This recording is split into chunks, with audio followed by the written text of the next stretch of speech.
everyone, welcome in. I'm Matt Seneca from PJ Tube, and I'm here with our employee engagement video series. Today's special guest, Lyle Knott. Lyle, thanks for joining us. You are a Kellyville maintenance fabricator, right?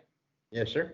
All right, thanks for joining us. And you had something very interesting, which I'm sure not a lot of people do. You do kind of fabrications for on fences and stuff? And I build in fences and gates and special designs for people that want them. And then it's like a custom type business you're operating there? Yes, it's a custom business. Is it kind of like decorative and stuff? Like what's kind of an example, if you can describe? We've done deer scenes, fish scenes, cows with horses and farm scenes, and we do a lot of just small pieces for people to put in their shop or their house, or decorative deals for like your name with a big, like your last name's P, so we make a big round circle with a design in it, put your name in it, and put a big P in it so you can put it out for your garden or your front of your lawn. Very nice. Is there kind of a material you prefer to work with, or is it all metal or wood or? All metal. All metal. Okay. Cool. And then how did you get into this? I've started about 40 years ago welding, and I've just kind of grown into a business, and I've been doing business for basically 40 years. Wow. So when you're doing this, what kind of is the process? So you get an idea from a customer or client, and then do you draw up like a plan for them?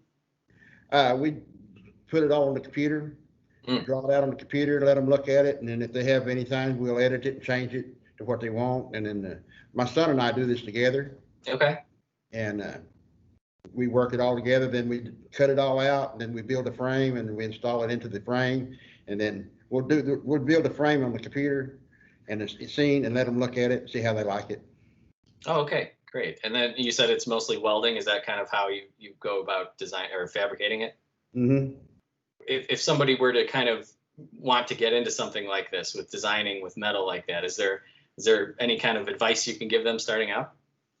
You just have to really concentrate, work really hard, and just try to get your name, background out where people will call you. And because a lot of people that I work for won't use anybody else until I'm freed up, and then I'll have to go do it. I've had several people wait 6 months for me to get there. Oh, wow. Okay. I've got a guy in Edmond now still waiting on me to get down there to do his fence for him. Oh, it's man. been a year. Oh, man. I stay really busy. I work every day when I'm not at Webco. Wow. Okay. So yeah, I was going to ask how the time management kind of plays into that. So you're working outside of Webco as well, and every day, huh? When I get off in the evenings, I usually go home in the shop and work in the shop on projects. I've got 3 projects in the shop right now, and I'm getting ready to start the 4th one. Nice. Very cool. Well, that's got to be very sense of accomplishment too. A good sense of accomplishment once you finish one of these. Yeah. When I get finished with these, I'm almost 70 years old, so I'm getting ready to kind of slow down. Oh, okay. Gotcha. All right. Well, great. And then we kind of have a fun grab bag question. If you were to compare yourself to an animal, which animal is most similar to you? A lion. A lion? All right. Nice. Have you ever done any lionscapes on your? We've done some cats, not lions, but like mountain lion or bobcat, stuff like that. Very nice. A lot of horse scenes. Yeah. Well, cool. All right. Well, thanks again for joining us. You're welcome. All right. And thank you everyone for joining us as always, and liking and subscribing and sharing all of our videos. Tune in next week for another special guest, and thanks again.